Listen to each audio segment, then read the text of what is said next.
Welcome back to part 2 of how your femininity can help you increase your fertility.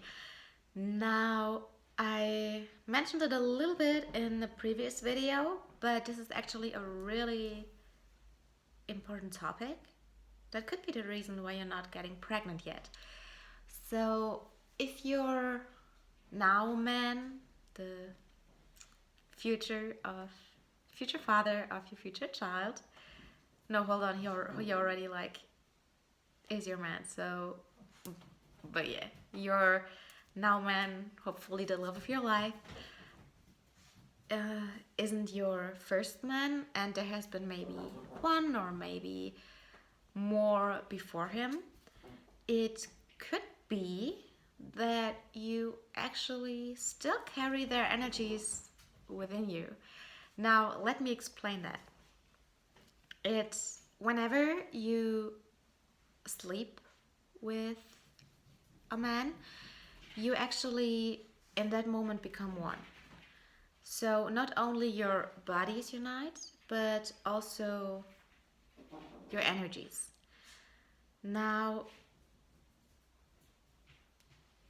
sex is actually sacred in that sense, and I'm explaining what I mean by that.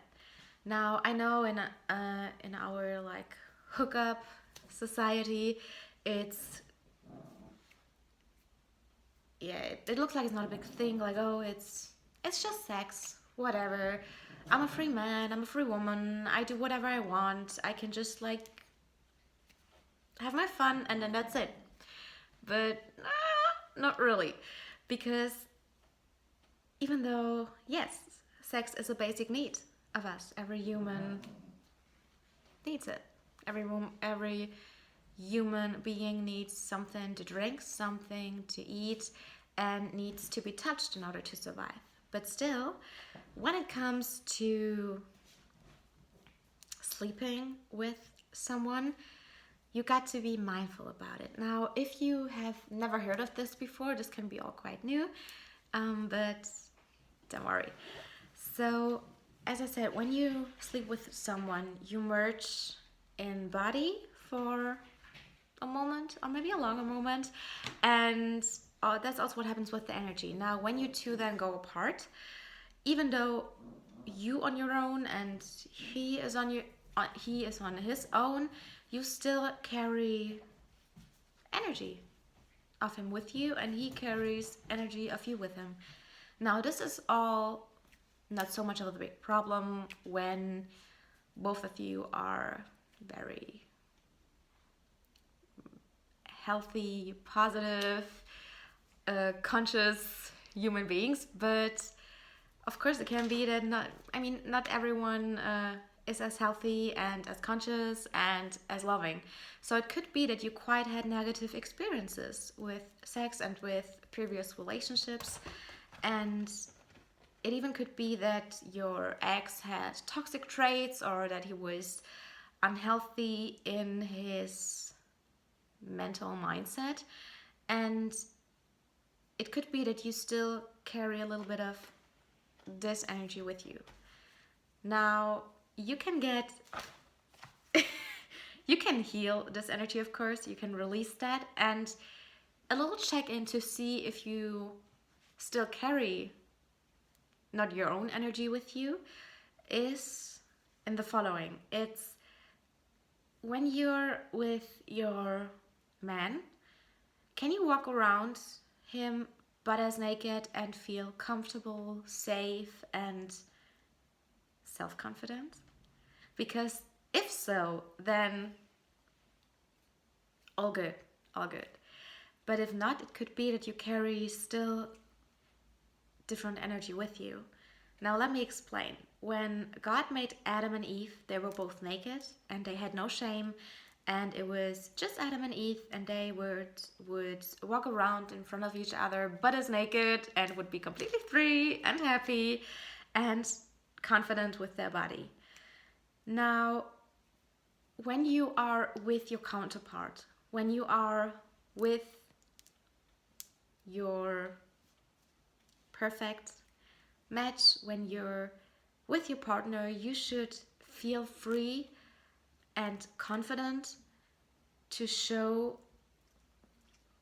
you as you are, as God made you, with all your perceived flaws, with all your beauty in your whole being, in your whole essence. If you can do that, then amazing. But if you can't, then you can release, transform this energy by praying to God.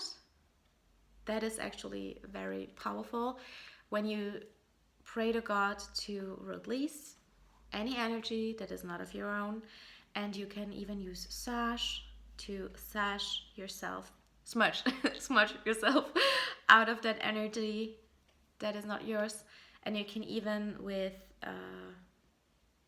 inward motion move into your own energy and in your own truth. Let's call it that way.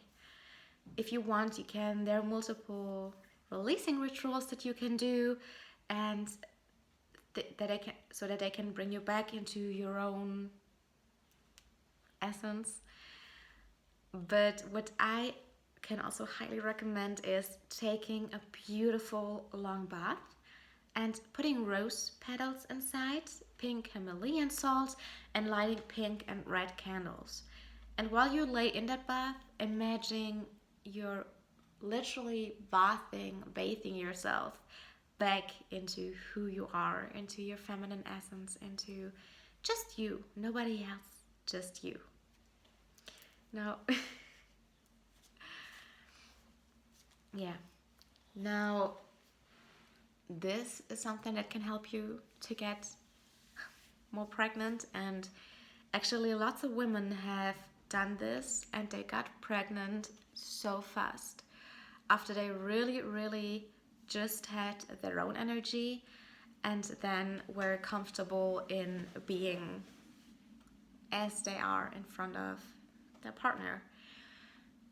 Now, another thing when it comes to femininity is that you got to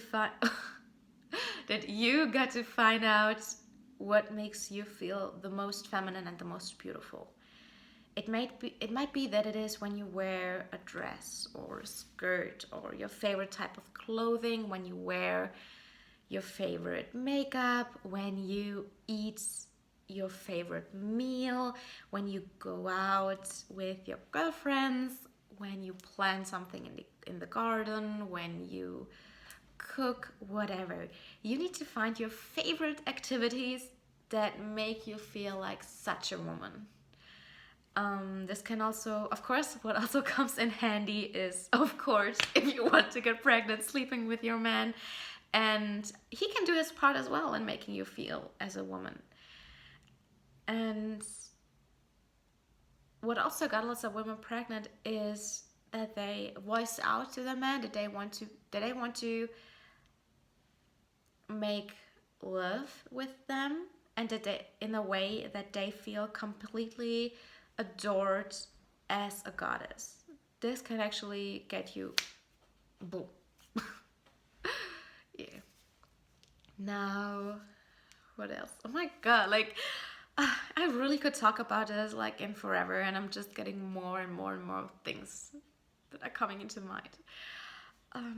As I said, there are also elements that are connected to femininity, and those are water and earth. And air and fire are connected to yang and masculine energy. Now, earth and water are all around us. And with water, you don't have, if there's an ocean next to you, amazing, but also a lake or river will do beautifully. Surround yourself in nature, Mother Nature, by beautiful water places, and walk barefoot and get back more in touch with Mother Nature, because her name is not by accident Mother Nature. When we connect back to the natural side of life and the natural cycles of life, then we also get more calm because we realize everything has its season, right? So we have spring, we have summer, we have autumn, and we have winter. And spring and summer, and even autumn, yeah, beginning of autumn are very fertile times.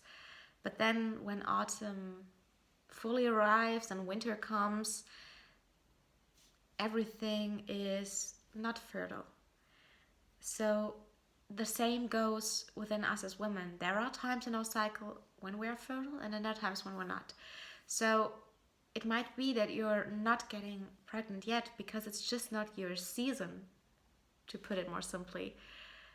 And your season comes just like spring comes every year, just like the sun rises up every day. Your season comes when it comes.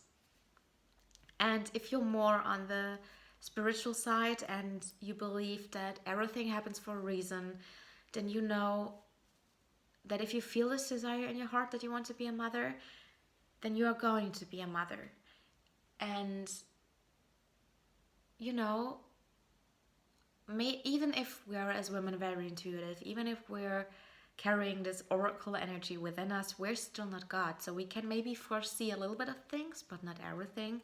But when we trust that God has a bigger plan and that He knows when our season is coming, that He knows why things aren't happening and why they are not yet happening, then we can also relax more into just knowing of that everything will be okay and that our season will come and God knows.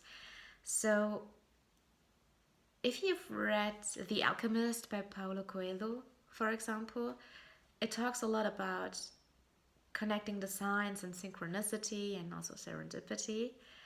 And especially if you've been seeing so many synchronistic, serendipitous moments leading to motherhood, to babies, then you know you wouldn't see it if it wasn't for you. You wouldn't get it if it wasn't meant for you. And even if you couldn't get pregnant, it could be that your man and you then adopt a child and it turns out that this child is actually a soulmate of both of you. And you end up having a very, very deep connection with that child. I remember I watched an interview with Angelina Jolie where she talked about her mixed children and how she just, I know you're not supposed to say when you have lots of children to which child you bond more, but she actually said that Maddox, the first child she adopted and that she got, that she has the strongest bond with him. And you can tell when, even from pictures and videos, that they just have such a unique bond. So even if your now worst case scenario comes in and you can't get pregnant for whatever reason, you still have the option to adopt, and who knows what kind of beautiful things happen then. Yeah. Or it could be, if you're watching this and you're single, that you can't get pregnant maybe, but then you meet your future man and he actually brings in children from his previous relationship and you actually connect with them in a beautiful way. So there are so many possibilities that you can actually end up having children and that it can be as beautiful as you've always dreamed it to be. Yeah, I'm gonna definitely make a part 3 or 4 of this. This series will continue. So I thank you for listening. And if you have any questions, any more topics you would like to hear more about or are more curious in, then let me know. And I'll see you soon. Have a beautiful day.